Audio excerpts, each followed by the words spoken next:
working and waiting. Good to see you, Cole. What's going on, Cheese Kingdom? Happy Thanksgiving. Good to see you in the chat, Cole Kelleher. There I am. I don't know why the camera came on afterwards. Happy Thanksgiving, Cheese Kingdom. It's good to see you.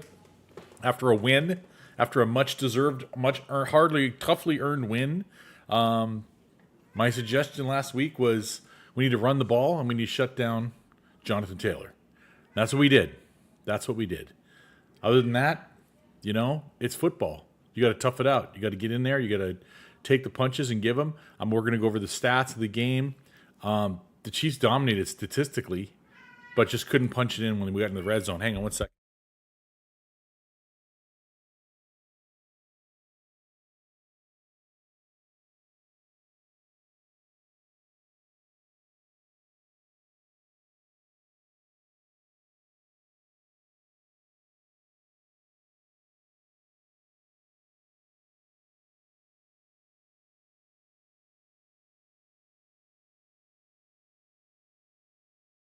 And we're back. All right, guys. Happy Thanksgiving once again. We'll clip this later. We're back. It's been a win. We had the win this weekend against the Colts. Much needed. Time to take down the Cowboys at their stadium in Dallas, where Mahomes has not played yet. Mahomes is from Tyler, Texas, about 150 miles from Dallas. He's very excited about going there. He's going to have a lot of family and friends there, probably in a booth. He said, as far as tickets go, that's Brittany's department, and I wouldn't blame him. There's a lot to think about this week, a lot to plan for and prepare for. It was a much-deserved win. It was a hard-earned win. It was a challenging win. But that's what championship teams do. And we're at home, finally. We're 5-1 at home this season.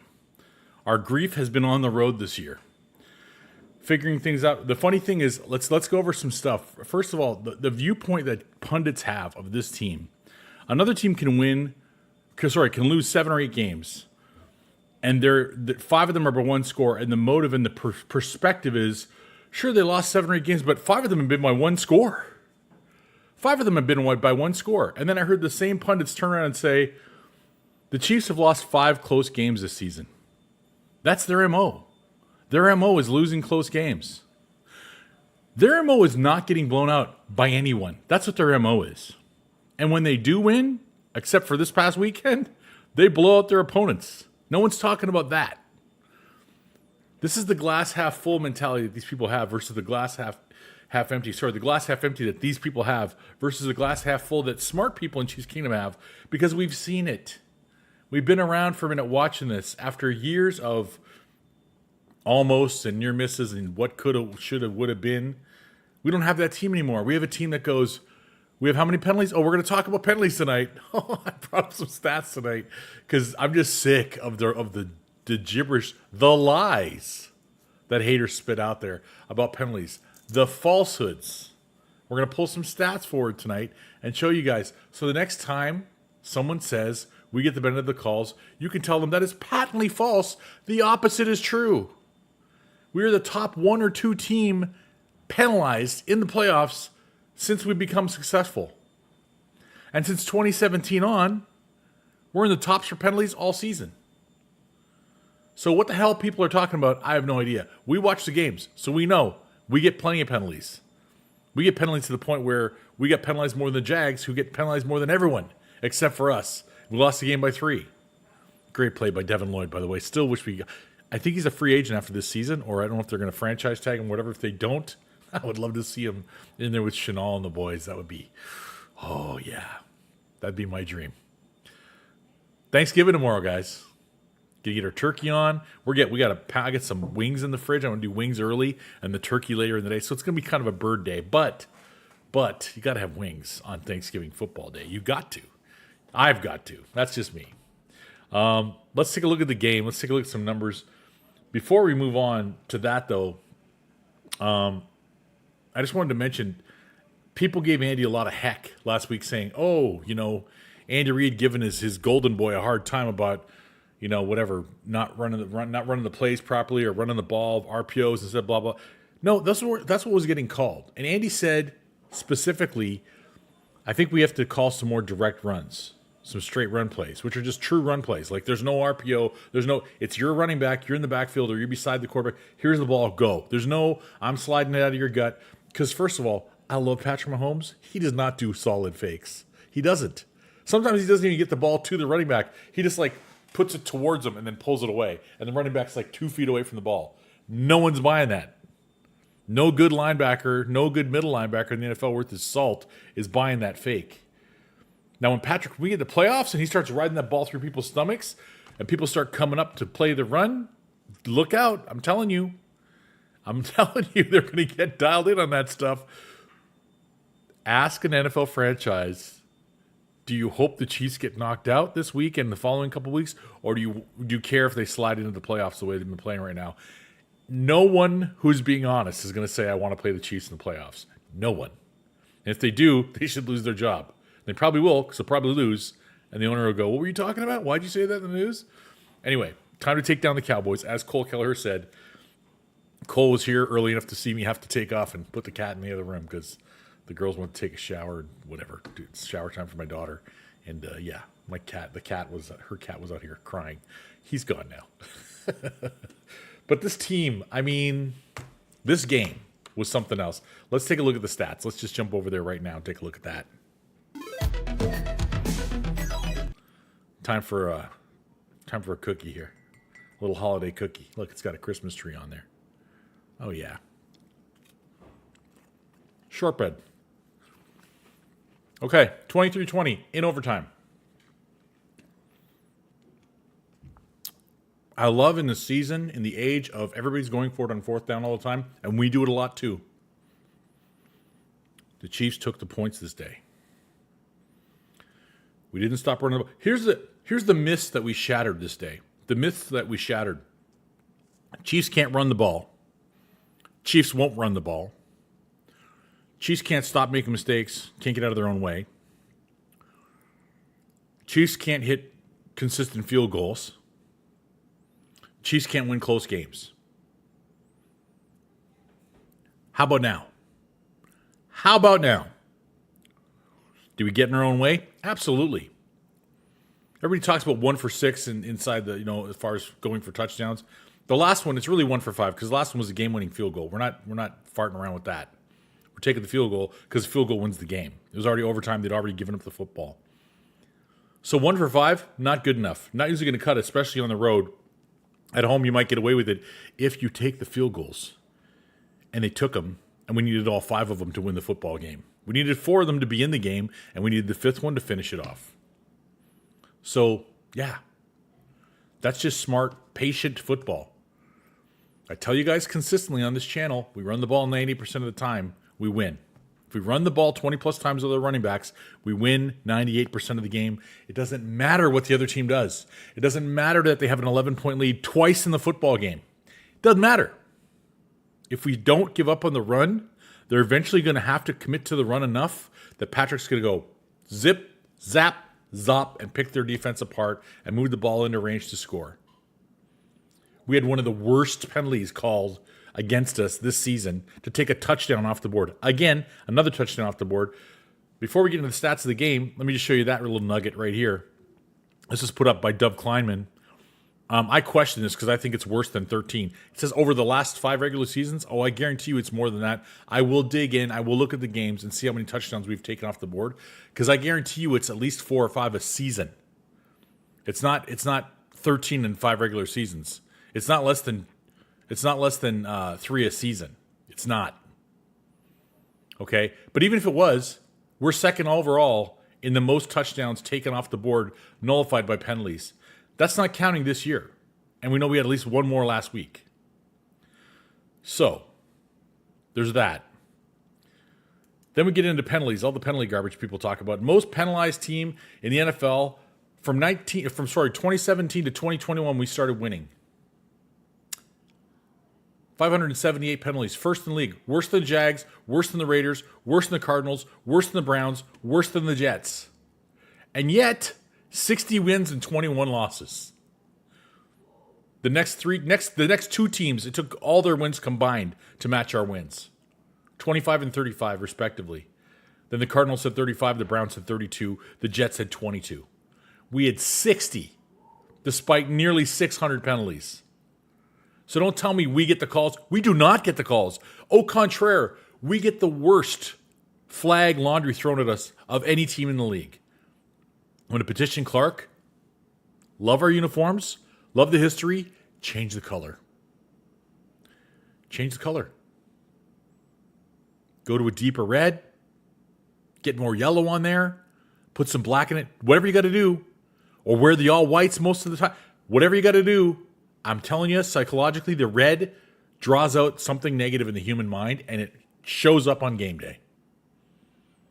I'm trying to give the refs a break. I think subconsciously, they can't help themselves.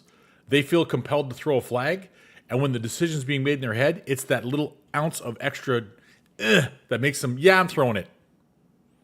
And we get touchdowns like the one taken away from Travis Kelce. Face mask never touched the guy's face mask. Taylor swatted him on the side of the head. Just not swatted him, but held it, pushed the side of his head. He didn't close his hand on anything. He didn't grab a mask.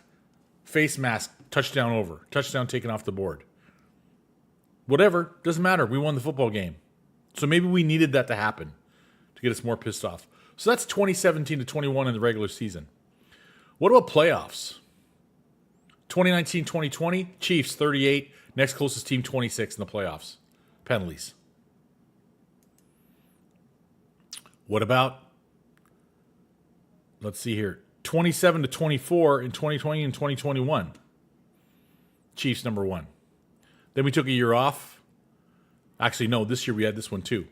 Yeah, we took a year off because the next year was the Bengals because they lasted longer than we did in the playoffs. But 2022, 2023, Chiefs were number 2 that year to the 49ers. But number 1 in the AFC with penalties. Next closest one was the Bengals, who had 8 fewer penalties in the playoffs and only played 1 fewer games. All right. 2023 to 2024 playoffs, Chiefs 32. Next team was the Texans 20 with 30. Eagles 29. Okay. What about 2018 to 2024? From the time Patrick came over, we started doing well, started doing being the best of all the teams. In all the playoffs, we have 96 penalties. The next closest team is the Niners with 64. Then the Eagles with 62. Both of whom have been to 2 Super Bowls. And we're outpacing them by 32 and 34 penalties respectively. So when somebody says we get the calls, we do not. We get the least benefit from the refs. The least. We are the worst, most flagged penalty receiving team in the NFL in the playoffs and in the regular season. So that's just stats. I'm not making this up as a homer. But share that with some people. What's going on, Frog Excelsior? Says, hey, Cole, what's going on, buddy? Good to see you in the chat. So there's that. We'll look at the standings in a minute. But first, let's look at the game. The team stats. The Chiefs dominated, okay? 494 total yards, 346 passing yards, 148 rushing yards. For a team that can't run the ball. Had to stop Jonathan Taylor. As a team, they got 74 yards rushing. As a team. Jonathan Taylor is running his way into the Hall of Fame right now. We're witnessing it. I told you guys years ago when I was on RGR Football, when the draft was about to happen, I want either Jonathan Taylor, J.K. Dobbins, or DeAndre Swift. On draft day, we took Clyde Edwards-Helaire, and I was beside myself. Nothing against Clyde, I said. I'm sure he's a great guy. No comparison. The ability of these 4 backs, it's not the same. Those other 2 are on the similar level to Jonathan Taylor. Clyde nowhere close. And the other 2, if it wasn't for injuries, they might be more competitive statistically with Jonathan Taylor. But Jonathan Taylor was the beast of the group. And I might share some of that with you on here real quick before we go, because I definitely did that, and I called it, and I found the tape the other day, and I was watching it go, see? What did I say? Get him to Kansas City, fewer carries, he'll be fresh, he'll dominate. Imagine if Jonathan Taylor was our running back. Well, on that day, I bet you he wishes he was our running back instead of the Colts running back. Because player stats, Jonathan Taylor was held 16 carries for 58 yards. Doesn't sound terrible. Sounds like he didn't get enough chances. 3.6 per carry. But understand that 27 of that was on 1 carry. So he had 15 carries for 31 yards. So it's just a smidgen over 2 yards a carry. 2.12 yards a carry. That's stuffing a Pro Bowl, soon-to-be Hall of Fame running back. That's what that is. I pleaded with them, stop Jonathan Taylor.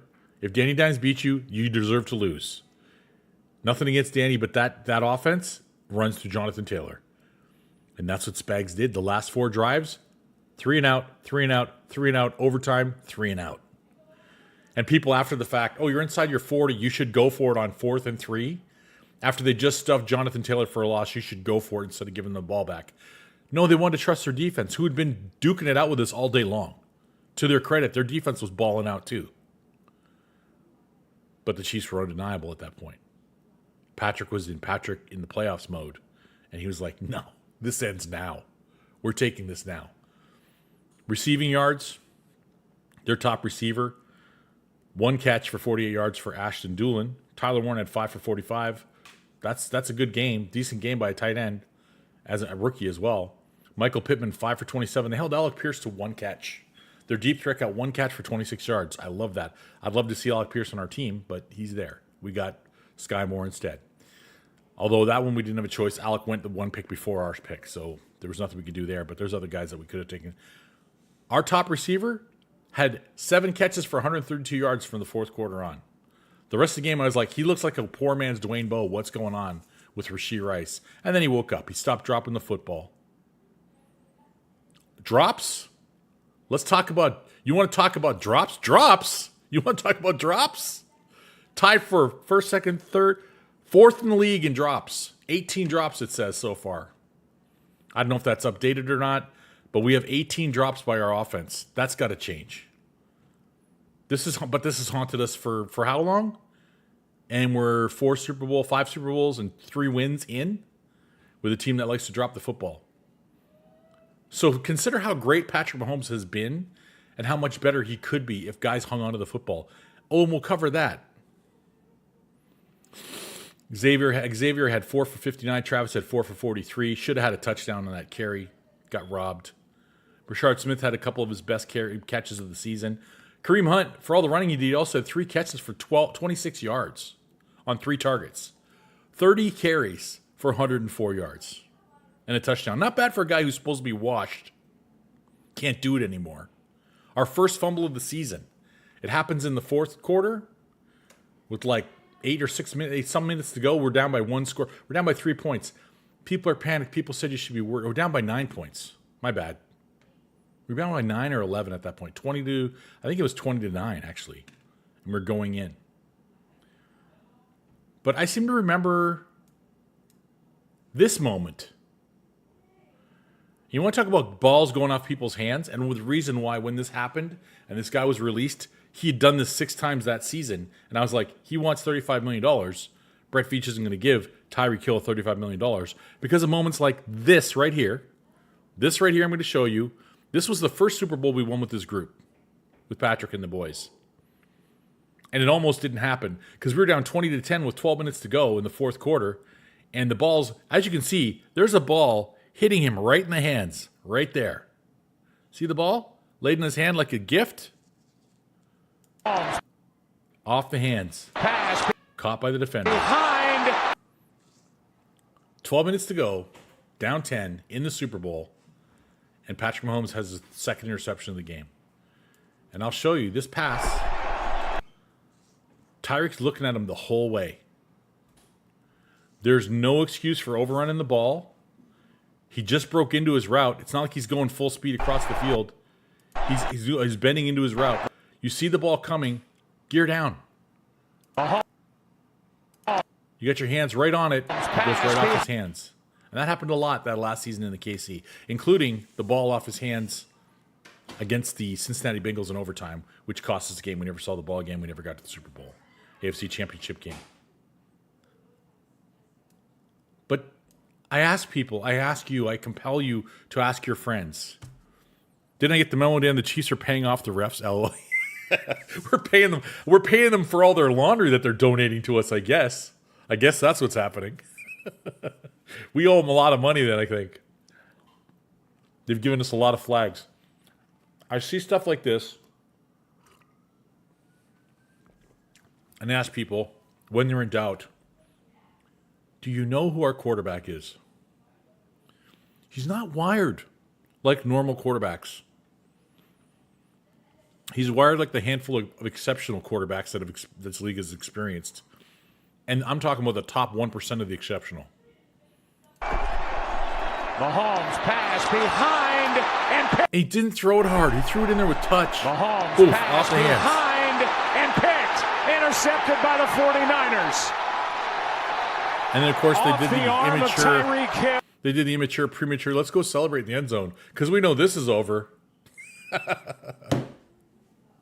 I won't do the how it started, how it ended thing because you all know how it ended. But look at this. What do you want, bro? It hit you right in the hands. They said off his arm. I'm sorry. The hand is technically at the end of the arm. It's not part of the arm. That hits him right in the glove. Right in the glove. Why aren't there 2 gloves out there? Because he's Tyreek Hill and he thinks he's cooler than that, I guess. Thank goodness. Everybody remembers Wasp. Nobody talks about this. This could have been horrible for us. But Patrick's been dealing with this his whole career, is my point. So when we're behind by 10 or 11 or 12 or 7 or 28 against the Houston Texans.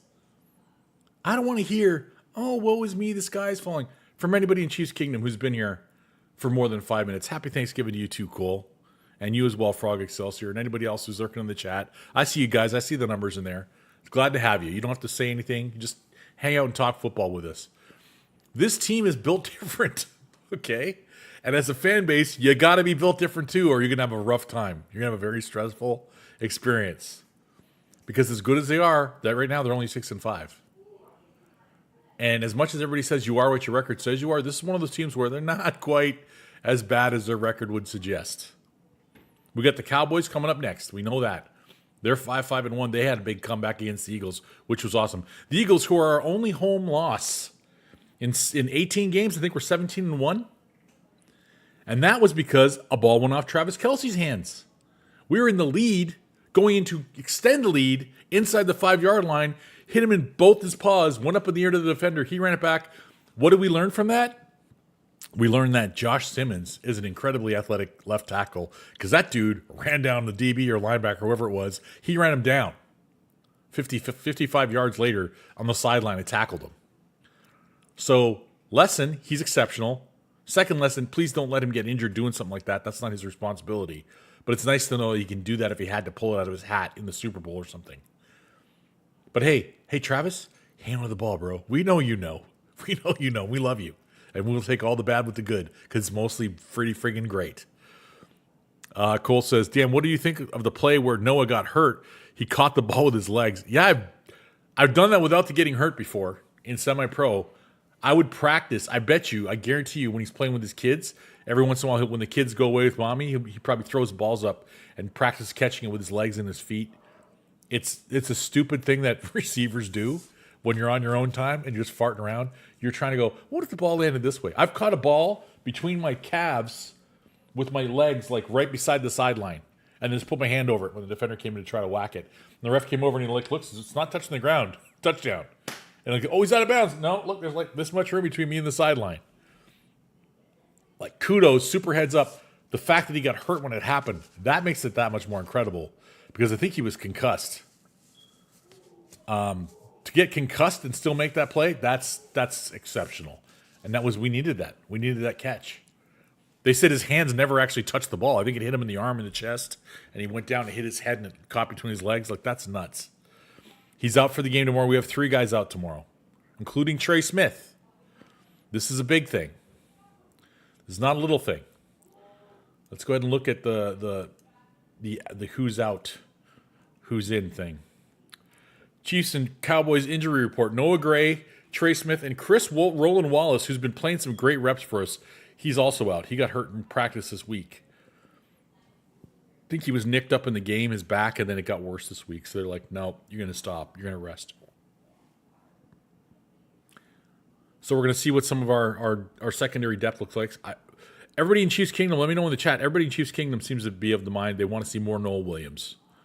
And I admit, when I was watching him play, I saw some Al plays from him, so I'm like, ooh, that was a rookie mistake. But he's made a lot of great plays, too.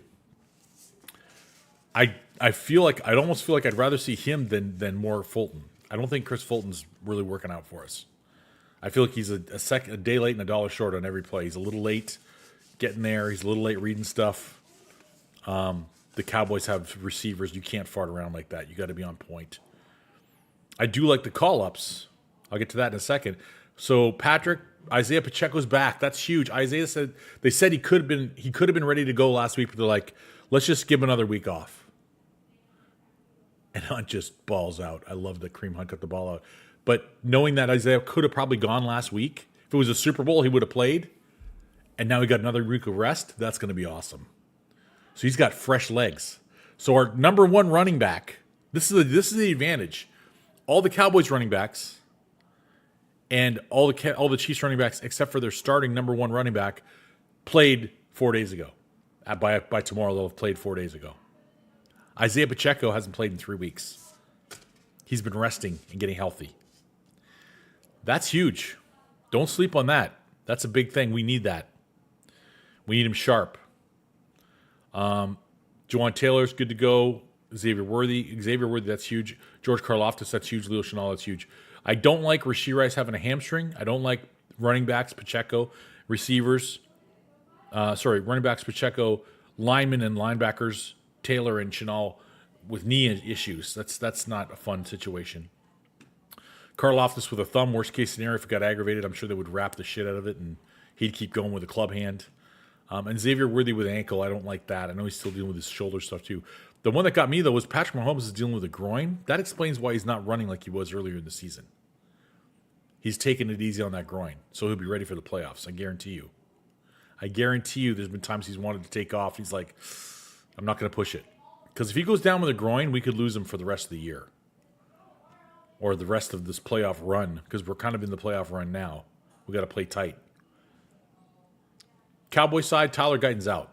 Their starting tackle's out. One of their starting tackles. Okay. One of their starting corners who started the last couple of games, Kalen Carson, he's got a hamstring. He's limited. Practice this week and questionable for the game. The rest of their guys, full practice. By Wednesday, they were all full practice. So, mostly a solid Cowboys roster. Their defensive linemen, Osa Digizua, Solomon Thomas, David Clowney, Dante Fowler, it reads like a who's who of starters from other teams in the last 4 or 5 years. All in one team now. Deron Bland, who got a big contract, he's good to go. Malik Hooker was back, limited practice, then full practice yesterday. And they're the safety. Donovan Wilson was with the neck. Malik Hooker was toe and thigh. So those could get aggravated during the game. Got to watch out for that. But it looks like they're going to be pretty much at full strength. Except for Tyler Guyton. That's a big thing. A tackle being out, that's a big thing. Chris Jones, paging Chris Jones. Paging George Karlaftis, paging Charles Omenihu. Sack Nation, can we make a reappearance today? Well, tomorrow? Can we have the guys show up and get 5 or 6 sacks? Can we put Dak under pressure so he doesn't have time to throw to his speedy wide receivers? Because they're going to be a headache. We know that.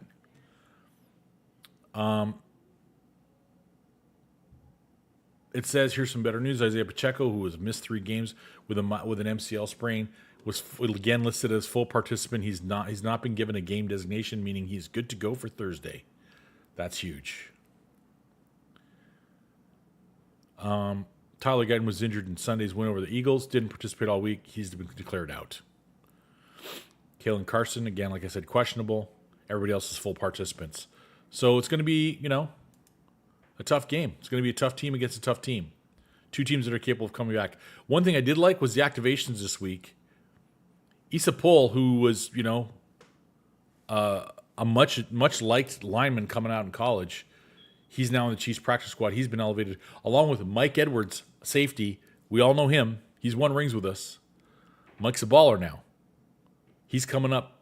He's going to be one of the DBs that fills in where we're going to be missing Roland Wallace, where maybe other guys are going to need spells here and there. Keeping Chris Cook fresh. I want to see this secondary flying around now. I want to see them wreaking havoc on those receivers because those guys I don't want a lot of one-on-one matchups against Pickens and CeeDee Lamb. I don't want to see a lot of one-on-one matchups. I want a guy checking them first 10 yards, then checking them off to somebody else. And just keep those guys under wraps. Make Dak wait to throw, and Sack Nation, get there.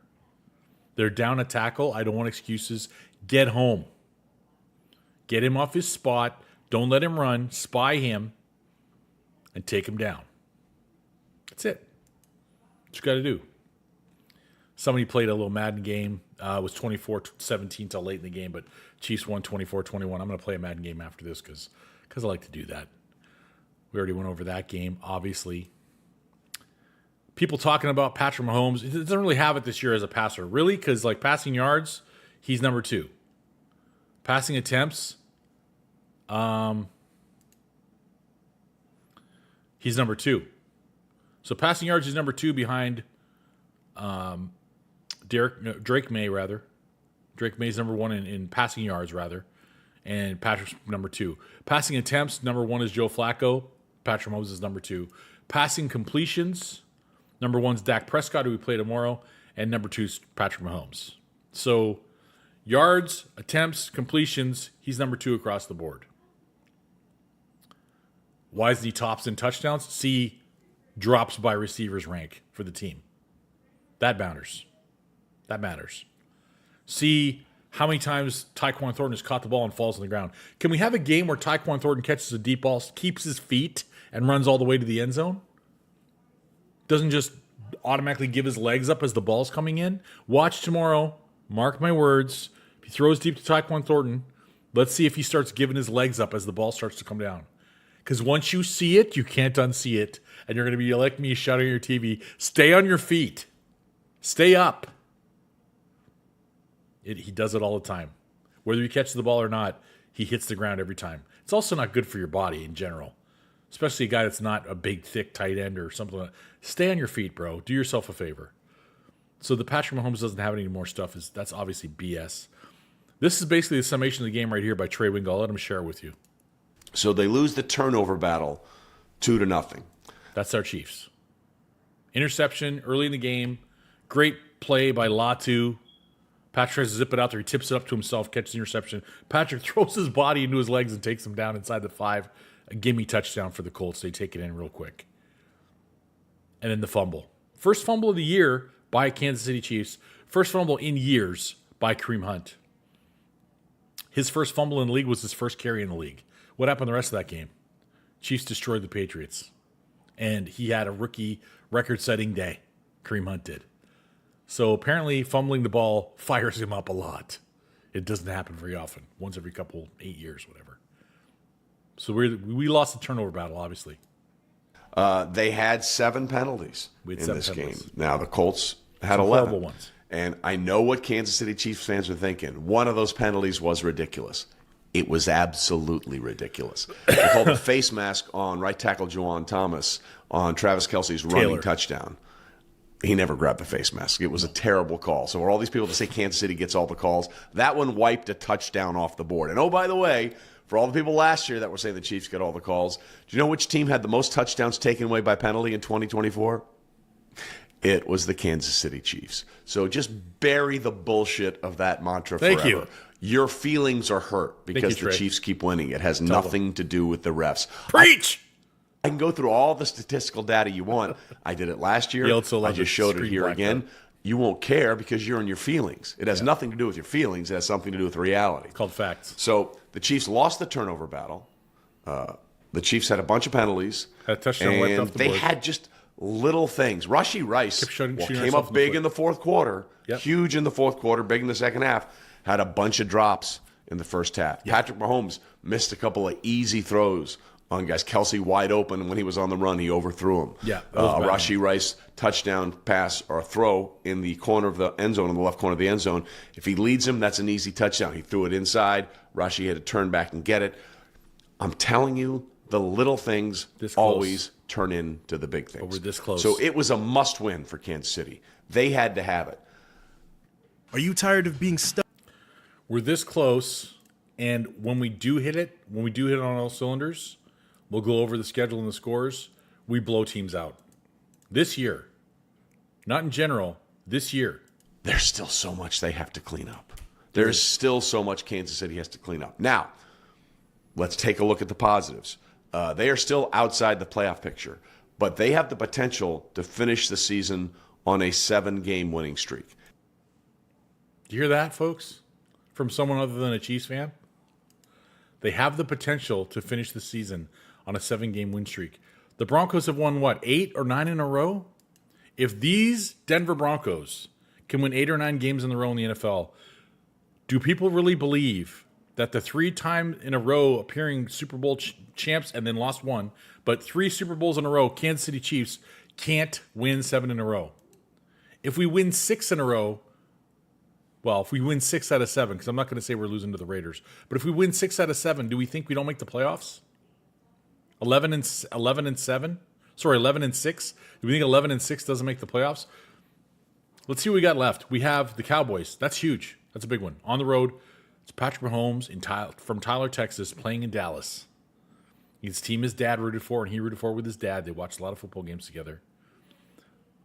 And then they go home. Everyone's talking about the Texans' defense. They get the Texans at Arrowhead. That's a different animal. Just like we lost the Broncos last-second field goal on the road at Denver, where it's nuts and it's loud. And mistakes are amplified. They're huge. They lost the last-second field goal. They lost at Denver. They get Denver at home, at Arrowhead, again on a holiday. Christmas Day. Actually, Christmas night. Let's see how that plays out, Denver, when you got to come to our house on Christmas and play a night game in front of the whole nation. And the Chiefs are geared up, trying to not just get to the playoffs, they're trying to take your spot. They're trying to take AFC West champs again to make a record 10th time. We get the Chargers, who we lost to in Brazil. We get the Chargers at home the week after the Texans. We have the Titans on the 21st. Don't let that be a trap game. They should house the Titans. And the Raiders, they just fired their offense coordinator a week ago. We beat them 31-0. The guy they have running the offense now, this is his third time as the offense coordinator, meaning he's been fired twice already. Do we believe that this guy is going to pick apart Spags' defense? They all have NFL players. They could all get proud one Sunday and go, we don't lose today. The Chiefs got to step up and make sure that they don't have a say in it. But they're all winnable games. The toughest games, I would say, would be the Cowboys, Texans, Broncos. Chargers are up and down. Don't know which Charger we're going to get. Titans got a rookie quarterback. I trust our defense against that. And the Raiders are going to Raider. And we're at Allegiant, where we've never lost, including a Super Bowl victory. We're playing the Cowboys. Who the Texans got on Sunday? Do you know who the Texans have on Sunday? The Texans have the Indianapolis Colts, who we just beat at Indianapolis. How do you think that game's going to go? Everybody says, oh, but the Texans D. I'm sick of hearing about everybody else's D. I really am. I'm sick and tired of hearing about everybody else's D. Let's look at the AFC standings, shall we? The top three teams in least points, fewest points allowed. So the top three defenses, scoring defenses in the AFC, in order, are the Houston Texans have allowed 182 points.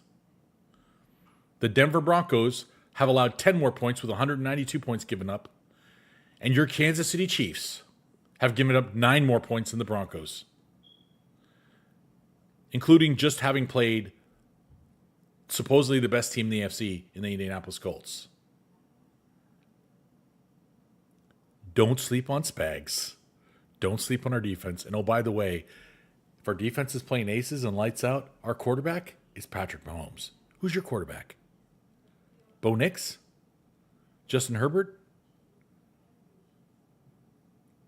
Davis Mills or CJ Stroud coming off an injury? Geno Smith? Cam Ward, a rookie? Dak Prescott tomorrow. Dak Prescott is the most vested QB we play for the rest of the season. 2 best wide receivers we're going to play against for the rest of the season. CeeDee Lamb and George Pickens are better than any other duo we're going to play against for the rest of the season. Who do we got?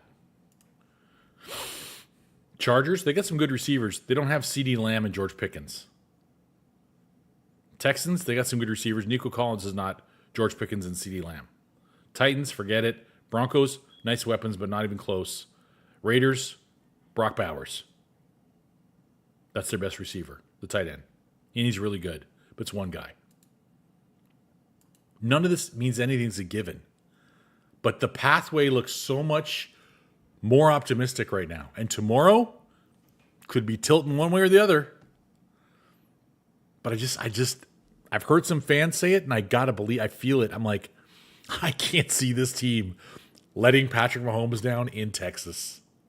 He finally gets to go home and get to play at Dallas. We grew up watching him play with his dad's favorite team. And he gets to go in there and be the man for the Kansas City Chiefs. How many Texas Tech Red Raider fans and alumni are going to be at that game? You think we're going to hear home of the Chiefs from the audience? I think we are. I know Dallas has got their big fandom. I know that unless they block Chief fans from coming in, and never know, Jerry Jones might do that.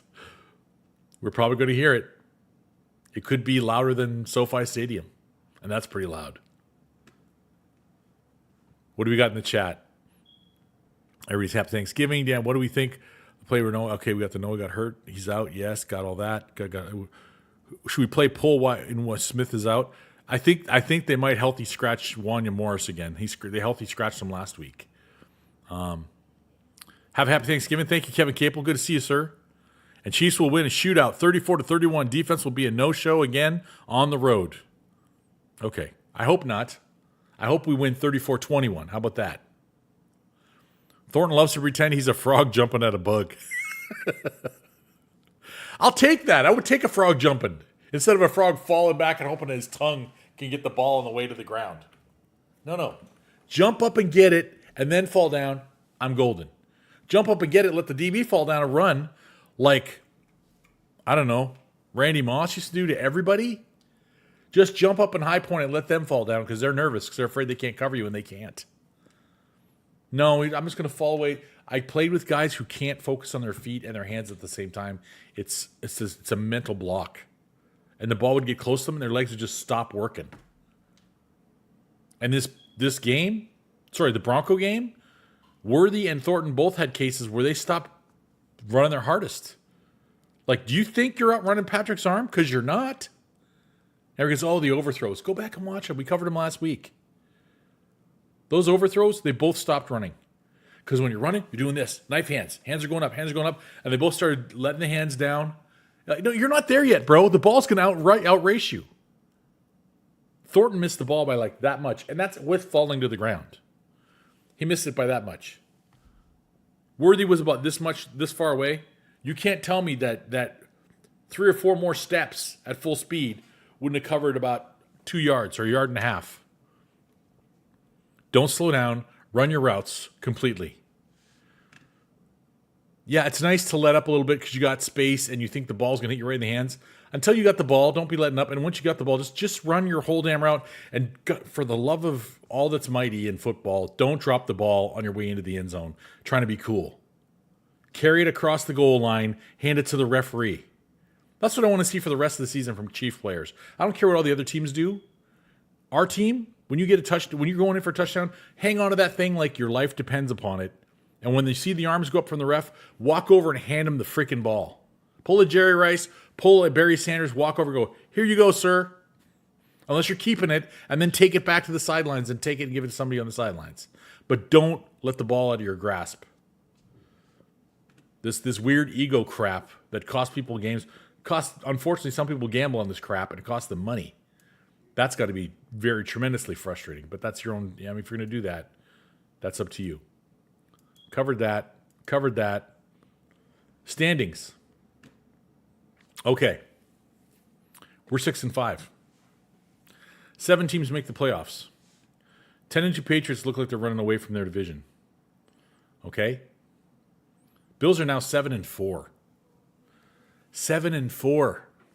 We thought they were going to be running away with everything. They're not. What happened to the Bills? The Bills played their life out against us, had their best game ever by a quarterback to win by 1 score at their house, and then collapsed against the Dolphins and lost by 17, who were playing awfully before that. The Dolphins were awful, and they beat them. Then they played the Buccaneers, should have lost, were playing really sloppy early, and Josh had one of those superhero moments in the second half, and they came back and won. Then they proceeded to lose to the Texans. They were embarrassed. The Texans were eating their breakfast. They couldn't do anything right against the Texans. They got the Steelers this week. That's no gimme.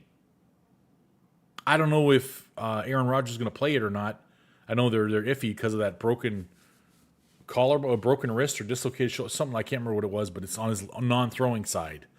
I think it's a broken wrist, but he might play still because obviously he throws right-handed and it's left side. But if he doesn't, it's Mason Rudolph. You know Tom is going to run the ball all day, and they're going to play killer defense, and their defense has been playing better. So that's a tough out. Then they got the Bengals. Looks like Burrow's going to be back. Okay. Then they got the Patriots, who already beat them and are playing better than them right now. Then they got the Browns. That should be a Bills win. Then they got the Eagles. Good luck there. Then they got the Jets. So they could lose 1, 2, 3, 4 games easily. That put them at 8-8. Sorry. That put them at 7-8, and then they probably beat the Jets. They could be 9-7, 8-8. Should they be better than that? They should be. But they could easily be 500. That's crazy. But we'll see. So we got to catch them, and they got the tiebreaker, so we have to have a better record than they do at the end of the season. So that's a tough one. The Ravens, we have the same record right now, and we already beat them. So we have the tiebreaker, but they are leading their division. And we don't have any tiebreaker against the Steelers. Who do the Steelers have left? Steelers, again, have the Bills. They could lose that. They have the Ravens. They could lose or they could win that. They have the Dolphins. They should win that. They have the Lions. They could lose that. They have the Browns. They should win that. And they have the Ravens again. So to play the Ravens twice. So we basically hope the Ravens kill the Steelers both times and the Steelers lose. Because right now, we want to have the Steelers with a lesser record than us. Everybody in this division, we want to have a lesser record than us. Because the only one we beat was the Ravens. The only one we played was the Ravens and beat. We got to get somebody in here has to lose a wild card game. Or not be in a wild card game, rather. Or we could not have a wild card position. Because down here, we lost to the Jags. Okay? They're 7-4. They have a game on us already. They almost lost to the Cardinals with a backup quarterback. They are the cardiac kids right now. They turn the ball over a bunch, and they still win football games. Because they're playing backup quarterbacks. What's the Jaguars' schedule look like? Jaguars got the Titans. Should be a win. They get the Colts twice. And the Broncos. They could lose all three of those games. They could. They might not. They could. They got the Titans twice. Do they split? Do they sweep them? Division rivals, you never know. And they got the Jets. I don't count the Jets for anything. But they killed the Chargers. But then they also lost to the Texans. So they and the Texans split. The Bengals beat them. They beat the Niners. They get beat by the Seahawks by 8. They get destroyed by the Rams. They barely beat the Raiders. They barely beat the Cardinals. They destroyed the Chargers. This is one of those schizophrenic teams that's all over the map. So they might win out. They might split with the Colts. They might lose both to the Colts. Who knows? But we're hoping for some luck there. We already took care of this. We want them to lose. Or maybe we want them to win and the Colts to come down because then we have the tiebreaker on the Colts. So the Jags win their division and the Colts are tied with us at the end of the season. We beat them. We go to the wild card. We have the Texans in hand next week. Next Sunday. Not this coming Sunday, but next Sunday. After we play the Cowboys, hopefully we win that game. This weekend, they play the Colts on Sunday. Hopefully the Colts are feeling a little pissed. Hopefully they go in there and kick the brakes off of the Texans.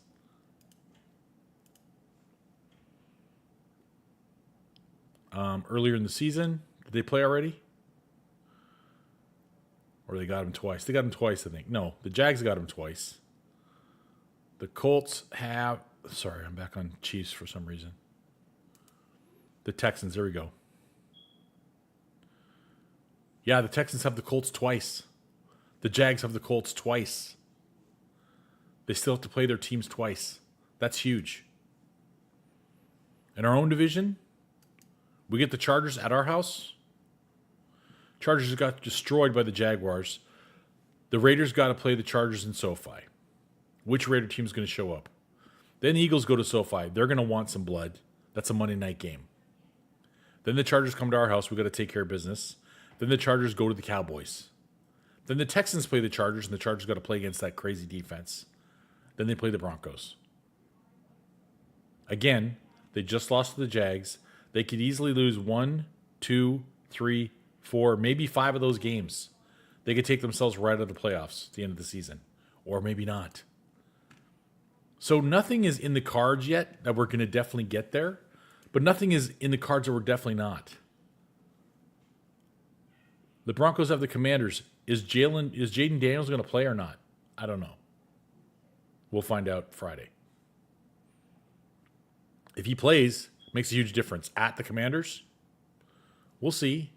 Then they play the Raiders, who they barely beat 10-7. That game was ridiculous. Then it would be at Raiderland instead of at Broncoland.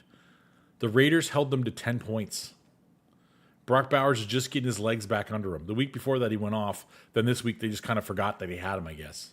I don't know what they were doing, but they get their crap together, the Raiders could beat them. They showed they could play with them. Then they get the Packers, who are still trying to prove themselves. They look great some weeks, other weeks, I don't know. Jaguars are up and down. They're all over the place. Then they get us. Then they get the Chargers again. We are 3 games behind the Broncos, and they have the tiebreaker because they beat us once. We play them again. If we win, that makes us 7-5. That makes them 9-3. Just counting that game, not looking at the other games around it. So we got to take care of business against them. We got to close the game 2-game gap. Then it's going to go to tiebreakers in division, yada yada, whatever, home and away,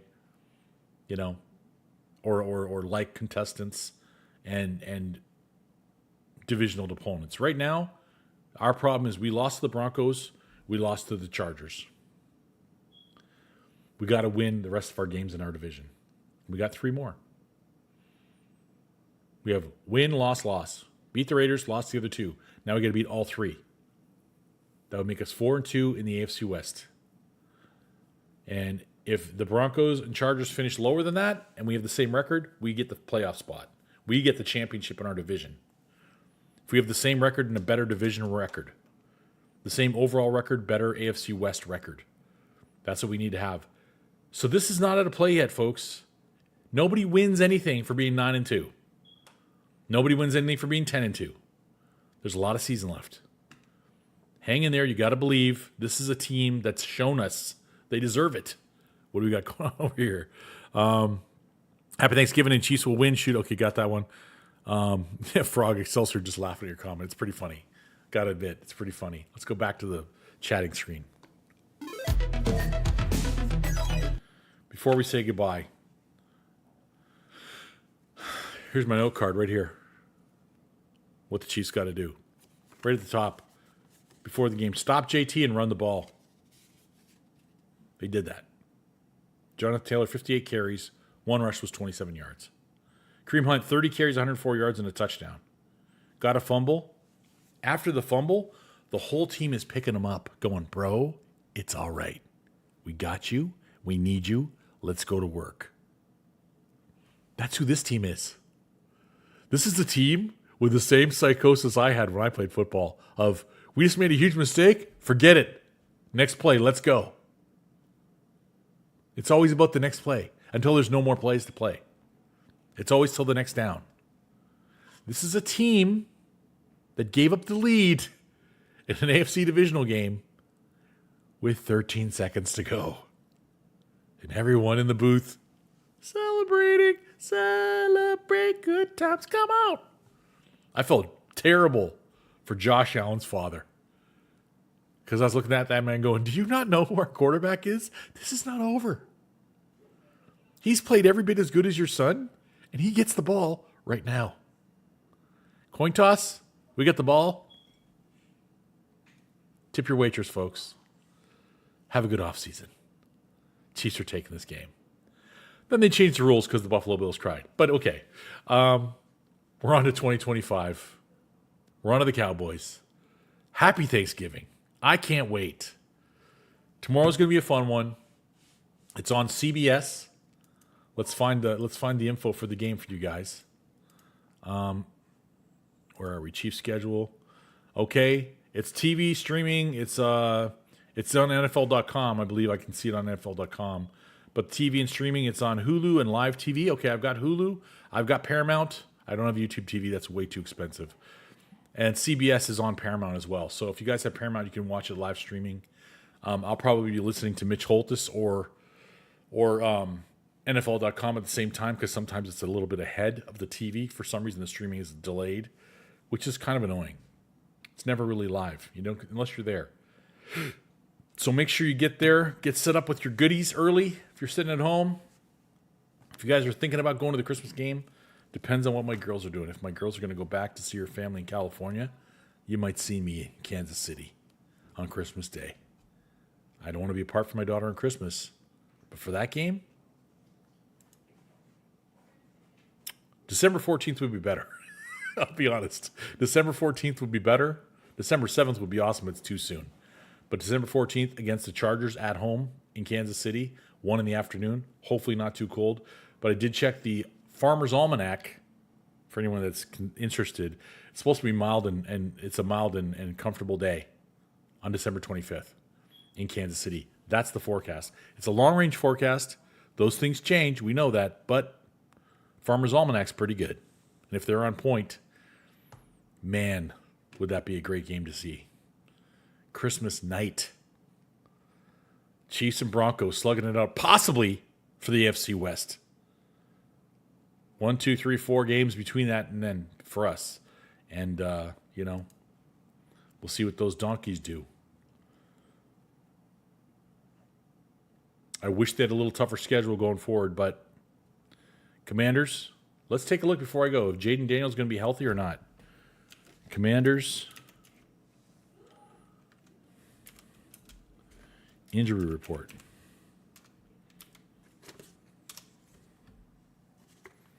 What else did I have on here? Mahomes, 29 of 46 for 352 yards. That's his most yardage in the season so far. Casey had 0 sacks and 0 takeaways. It was our first game all season long with either a 100-yard receiver or a 100-yard running back. Did you know that? I didn't know that until I watched the game. Our first game of the season with a 100-yard receiver or a 100-yard running back. We're still not clicking all the way, guys. This is the scare. The biggest thing you don't want to do, you don't want to peak before the end of this. You don't want to peak too early and then be on the downslide when the playoffs come. You got to make the playoffs. That's the most important. You got to have a chip in the chair. You got to make the playoff. You got to make the tournament, as they say. You got to make the playoffs. But once you make the playoffs, you don't want to peak too soon and be on the downstroke. I feel like this team has just been like inching towards the greatness that they could be. With all these wide receivers working in conjunction, with our tight ends breaking loose, with our running backs showing everybody, we don't need Breece Hall. I wish Breece the best. I wish we would have drafted him. I liked him. Not as much as Jonathan Taylor. I wish we would have drafted Jonathan Taylor, but that's a long time ago. This team is still starting to get their groove. And if they get their groove on with like 1 or 2 weeks to go in the regular season, that's when they really hit it. And we're in the playoffs and we're making the playoffs. And maybe we're playing for the Broncos and the Raiders games for the AFC West title. I pity the fool who thinks the Chiefs are going to be an easy out.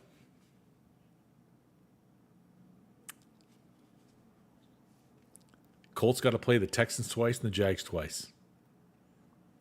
I don't think they're winning the AFC. I don't think they're getting the 1 seed in the AFC. I don't. Patriots. Let's look at the Patriots before we go. Patriots got the Giants, who are all over the place. The Giants can't seem to hold a lead. They get leads on everyone and lose the lead. But maybe they do it that night. It's at the Patriots, though. And it's a Monday night game. Lights are going to be bright. Let's see what happens. Go Mike Kafka. Bills and Patriots. Think the Bills want payback? We'll see. Patriots and Ravens. Ravens are coming on. Don't sleep on the Ravens. Jets, I'm not even going to touch that. And Dolphins. The Jets and Dolphins are just coin flip, and it's like best coin flip out of 10. You're probably going to get 7 out of 10 to go to the Patriots. Or 8 or 9 out of 10 to go to the Patriots. And maybe that's those games. Drake May's got to stay healthy now. That dude is a big reason they are where they are. So right now, the favorite by far is the Patriots. I think the Colts are going to slide. I think that these defenses, the Texans' defenses, and I think the Jags are going to mess with them. Maybe they'll split. They got to play the 49ers and the Seahawks. They have the toughest road to hoe for the end of the NFL and AFC season, and I love it.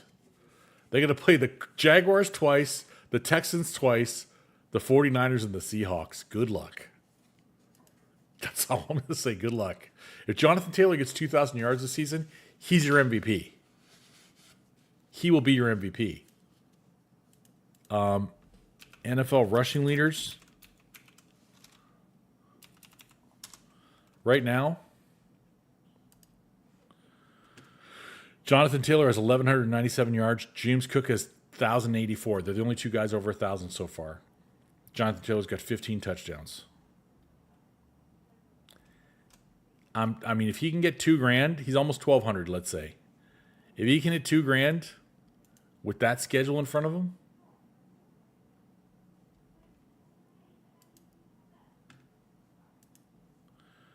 I mean, you got 1, 2, 3, 4, 5, 6 games left to get 800 yards. Let's do the math for you kids. 800 yards, 803 really, divided by 6 equals. He's got to average 133 yards a game. That's possible. That is possible for this guy. This guy's been putting up some numbers now this year. All right, he's nobody to sleep on. And I know he's going to want some blood for what happened to him this past week. He's going to be like, just give me the damn ball, coach. That said, he's only exceeded 133 yards 1, 2, 3 times. So it's highly unlikely. Get 244, 153, and 165. He's got 2 other games with over 100, 102, and 123. The rest of them in double digits. So probably not. Or maybe they buckle down and go, you know what, we're running the ball the rest of the season. Maybe that's what happens. He had 1,811 his second season in the league. That's nuts. That's nuts. But the other guy not to sleep on, and I feel so bad for him that he signed a contract to stay where he was. Where's the defense? You know where I'm going? Do you know where I'm going? NFL sack leaders 2025 stats muse. I like their graphics. They're very colorful. Sack leaders 2025. Myles Garrett is your clubhouse leader with 18 in 11 games. 18. To stay with Cleveland, who's horrible. So, let me ask you guys in the chat. Might be blasphemy, because we love Chris Jones and the way he's come on the last couple of weeks. But the first part of the season, every week, I just heard people pound on the table going, Chris, when are you going to be Chris? When are you going to be Chris Jones? Can we get Chris Jones back, please?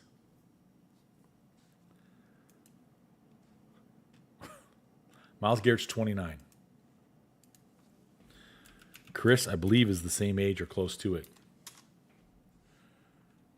Chris Jones is 31. If Brett Veach came out and said, we're trading Chris Jones and a 3rd-round pick or a 2nd-round pick to the Cleveland Browns for Myles Garrett, how would you guys feel? Let me know in the chat. You heard it here first. I know it's blasphemy. I know Chris is a lifetime Chief. I know I shouldn't be saying that. But I watch Myles Garrett play, and all I think in my head is, what a freaking waste. What a waste. Myles Garrett with Leo Chenal and George Karlaftis and these guys, it would be insanity. Sack Nation? It would be Sack Obliteration Nation. Son? S-O-N. Sack Obliteration Nation. Son, we coming to get you. Never going to happen. But in one of those, it's never going to happen. But what if it did? Man. Just woulda, coulda, shoulda. Myles Garrett. If Jonathan Taylor was our running back. But here's the thing. I'm just looking at his stats. I just like, I know you guys aren't seeing it. I'm on my face. My big head is in your way. But I'll show you guys really quickly. Also has 33 tackles. Him solo tackles. So 44 combined. Brian Burns, he was a free agent not that long ago. He's got 13 sacks and 54 combined tackles. Chris Jones is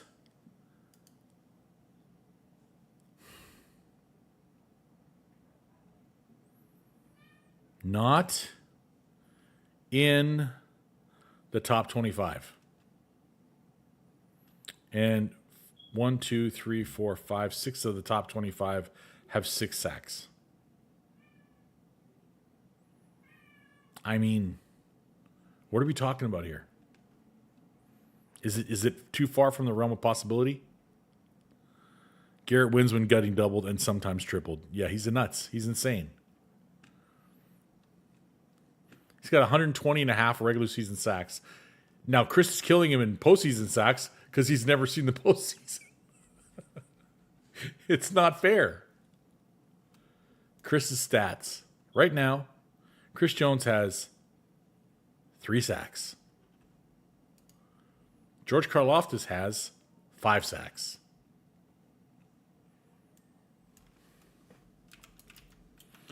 Let's see. Browns defensive stats.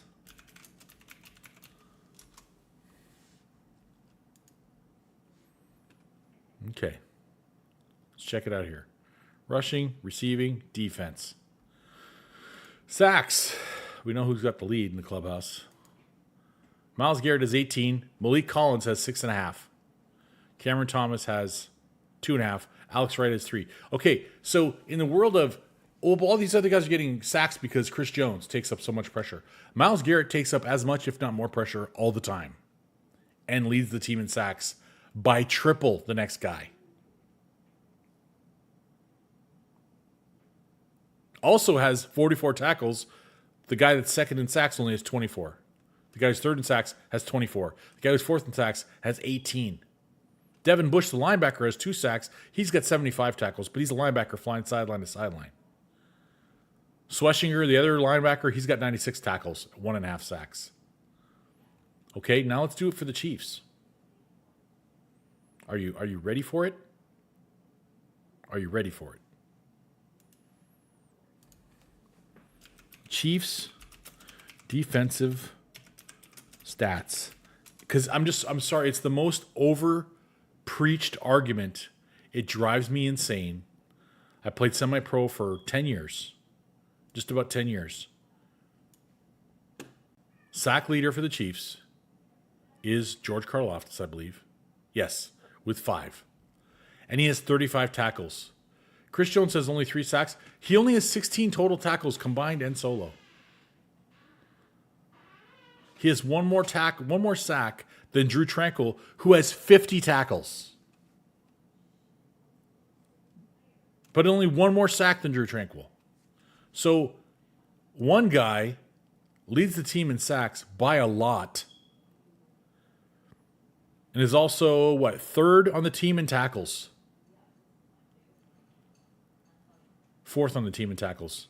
Grant Delpit, the safety, has 54. Oh, Ronnie Hickman, 68. All the way down to 5th. He's 5th on the team in tackles with 44. 33 are solo. 26 tackles for a loss, which on this channel we say are as good as a sack.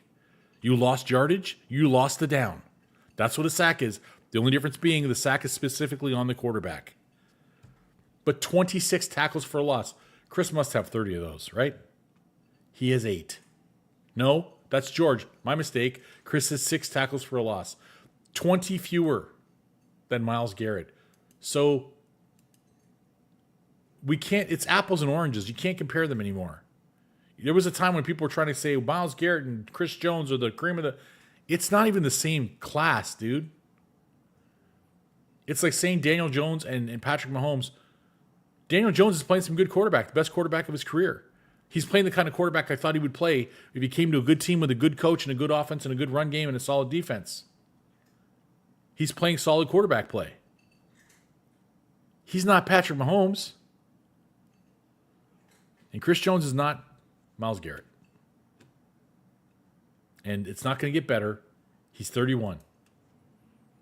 So, like it or not, we may be coming to the end of the road with Chris. When you get hurt on the like, job, workers' comp should cover lost wages, medical bills. Let's go ahead and mute that guy.